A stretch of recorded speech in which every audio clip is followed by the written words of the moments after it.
maxim, et nihilus, et nihilus. You can't place something on nothing. Mr. Speaker, the minister must anchor every submission before this House on facts. If you say you did something, you took a ministerial action, and that ministerial action, nobody knows about it, it becomes empty. It sits on stilts to make such submission. And that is the contention here. So, Mr. Speaker, we cannot allow a minister to make a statement which statement is not supported by any fact. We don't know anything. Mr. Speaker, let us read the rules. 91(2), Mr. Speaker.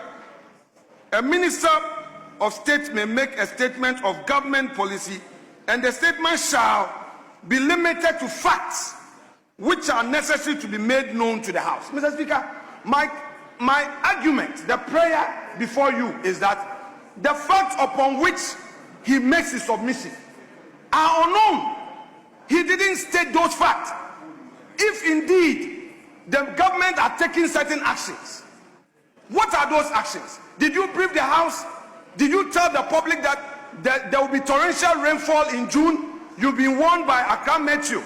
Therefore, take the following steps. Did you do the dredging? What happened to the report of the Deputy Chief of Staff who was put in charge of this? So you cannot just make a sweeping statement and expect that this House will be quiet. What were the facts upon which you mounted your the government policy on? If you say there was a policy, which policy you followed religiously? Why are we in crisis? And then now you are blaming the citizens who are suffering, the people who are crying, who are wailing. You are now here in Parliament blaming them. What have they done? You have been given a state authority. You have the power of the state to enforce laws. You have the power of the state to enforce laws. Don't do in blame game. We don't want lamentations, Honorable Minister, with respect. We don't need lamentations. People are suffering. You were in opposition. You cried louder. You cried aloud. You wanted people to take action. Now it's your turn. Take action. Take action. No blame game, Minister. No blame game. Minority Leader, I think you had your turn. Yes, Majority Leader. Mr. Speaker, the Minority Leader is speaking as if he didn't leave office just about 15 months ago. And he's speaking as if 2 years ago there was no flooding in this country. As if 3 years ago there was no flooding in this country. As if 4 years ago there was no flooding in this country. I recall sitting on that side of the House, and every year we make statements on flooding in this country. So why are you behaving as if this is the first time that Accra is getting flooded? Why are you behaving that way? Please, stop the drama. The minister came under Order 93. Order 93 to make a statement on an urgent public matter. An urgent public matter. And he went straight to the facts. He indicated that the meteorological department had forecasted heavy downpour of rains, but they did not indicate the likely volume. And that when the rains did come, the volume was so much that even if we had done the best of preparations, we would still have been overwhelmed by the volume of the water. These are facts put forth by the minister. So these are facts. You can't say that the minister did not present any facts. And he then proceeded to indicate the extent of the destruction, mentioning specific communities, mentioning specific numbers, details, how many people died in which community, how many properties were lost, households, and then concluded by indicating that as a result of the emergency, he has appeared before the Finance Committee with the Finance Minister to seek financial approval from the contingency fund so that urgent steps can be taken to address the plight of those who have suffered as a result of this catastrophe, and indicated the amount, 350 million Ghana cedis, and said that 250 million Ghana cedis is going to be devoted to supporting those who have suffered, whilst the 100 million will be used to ameliorate the situation that has caused the flooding, which is desilting and other actions. 150 million. These are facts. And this committee met this morning, the finance committee met this morning, and I have a statement of the finance committee which they will be presenting to this house. These are facts. They occurred in this house. How can you say that the minister did not present any facts based on which he anchored his statements? In the concluding part, he indicated that floods are an act of God. They come, the rains come. We can never predict the volume of the rains. We have been living in Accra, and for the first time, some of us saw it rain from morning till evening for about 2 days. So these are facts. Now it is for this house to debate, to comment on it, sympathize with the families, but you cannot try to create the impression that the minister, all he got up and said was he is blaming individuals. In this chamber, all of us have blamed individuals. In this chamber, all of us, we have blamed individuals who have built on the waterways. We have blamed individuals who have built on the waterways and blocked the waters. We have in this chamber, go and pick the hands out. Every single one of you here. We have on radio, go and listen to the radio stations. People are blaming those who have built on waterways, and they are asking government to pull down those properties. The owners of the property are also blaming government for coming to pull down their properties. So please. Honorable Leader, conclude. In fact, at this point, the issue at stake is whether to take the statement jointly. Then we open the floor for comment, or we comment on this statement and thereafter. So, Speaker, we take them jointly, and then we agree on the number of contributors. Speaker, we'll do 5-5 plus leadership. Very well. I will then give the floor to Honorable Afenyo Boachi. Just to let you know, yes, that the electronic copy of the statement made by the minister has been forwarded to clerk at table. I believe, yes. When I got up to ask for speaker's leave, I said there was a statement coming, but it wasn't ready yet. So he should allow the minister to make the statement, because we had gotten to statement time. Honourable members, once we cross that particular bridge, let us not visit it.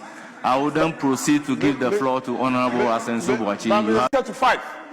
In fact, we had 15 of our members ready to comment, and we decided to scale it down to 8.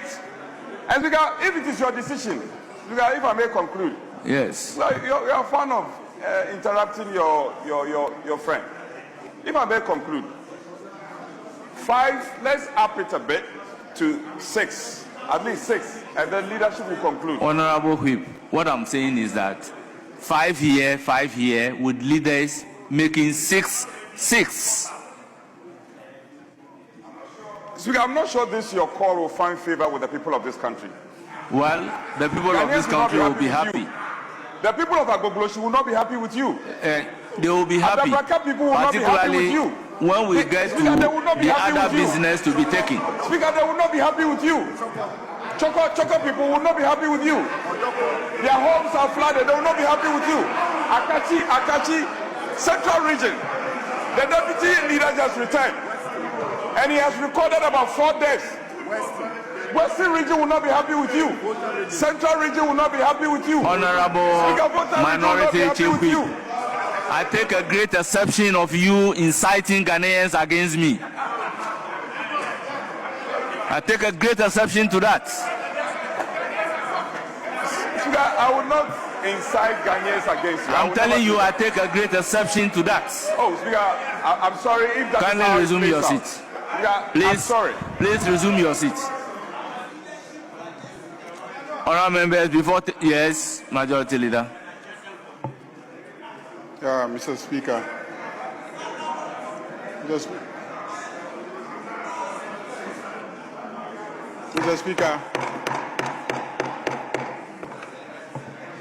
Speaker, at conclave, we did agree that the flooding is such a serious matter, and our voices as members of parliament must be heard on the matter. We did agree on that, and that is why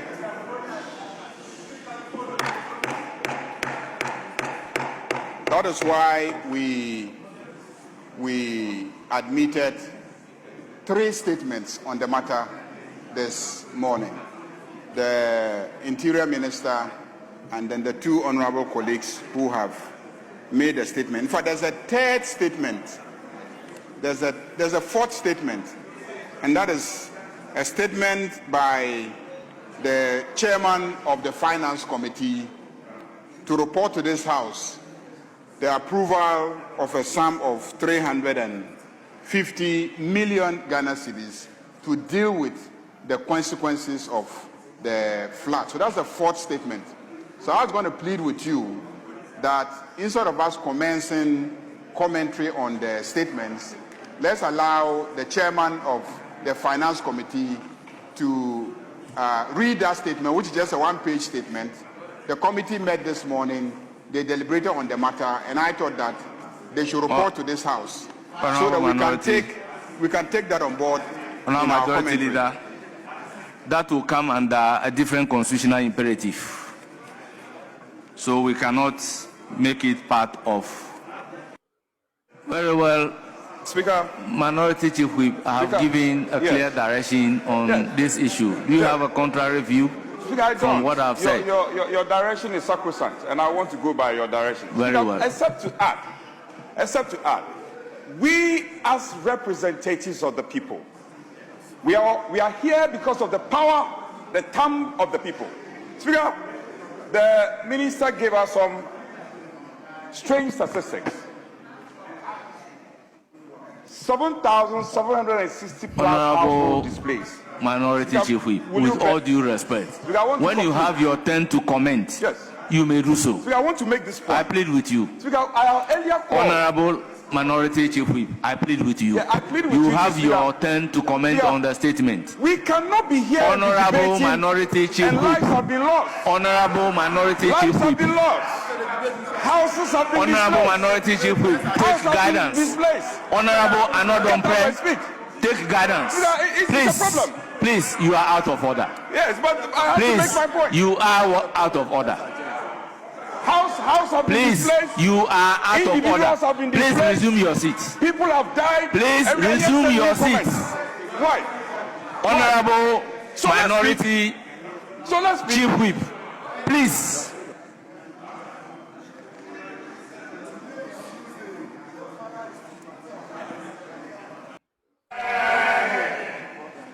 I will then proceed to give the floor to Honorable Felix Ofosu. Thank you very much, Mr. Speaker, for giving me this opportunity. Mr. Speaker, we are discussing a very serious problem. Tens of thousands of our compatriots find themselves in a dire situation. They are displaced. In other words, their regular place of abode have been taken away from them through natural causes. Over 7,000 households find themselves in distress. 12 people have been confirmed to have lost their lives, and 7 people remain missing as we speak. So, Mr. Speaker, just like the Ecclesiastes says in the Bible, we must understand that there is time for everything.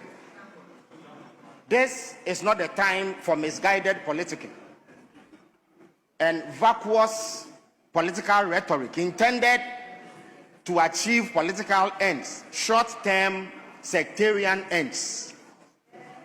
It is the reason why I'm surprised about some of the claims being made by our colleagues on the other side. For some reason, we are told that there is some lack of coordination. Mr. Speaker, it is a contrived position. The committee set up by the president to coordinate efforts to tackle flooding has not in any way resulted in a lack of coordination. There is nothing wrong with putting together a team to help address an existing problem. As they themselves will be clearly aware, this is a multi-sectorial issue, and therefore there are multiple agencies at play. So coordination led by a deputy chief of staff is in order. No evidence exists of this lack of coordination. It must be placed on record. So at the time when our compatriots are suffering, we do not expect such untrue claims to be made. Mr. Speaker, it has also been claimed that this government has waited for flooding before releasing money for relief. Mr. Speaker, who releases money for relief in advance of the occurrence of the problem? You can only relieve people who are in distress. Yesterday, when I issued a statement, or this morning when I issued a statement on behalf of His Excellency the President, I stated clearly that parts of the money will go towards providing relief for the 38,000 people who are displaced. That could not have been known last week or the week before. Again, another 150 million Ghana cedis is programmed to help address problems brought on by the flooding, which can lead to more flooding. So there's nothing wrong with mitigating the impact of further rainfall. And Mr. Speaker, we are not talking about normal rainfall. We are talking about 170 millimeters of rain in a space of 13 hours. Mr. Speaker, the whole of last year, June, only 56 millimeters of rainfall was recorded. The whole month of June last year. This year, in just 13 hours, 2 days ago, 170 millimeters of rain fell. It is an extraordinary situation that could not have been foreseen, and is the reason why the impact appears to be bigger. Mr. Speaker, our colleagues are also rankled that in the past they were held responsible for flooding. If you stay in power for 8 years, you have no excuse than to take responsibility for flooding, a problem that you should have solved within that period. They claim that they committed hundreds of millions of Ghana cedis to addressing it. Mr. Speaker, what was the outcome of that expenditure? How do you spend hundreds of millions of Ghana cedis on resolving a problem only for it to get worse?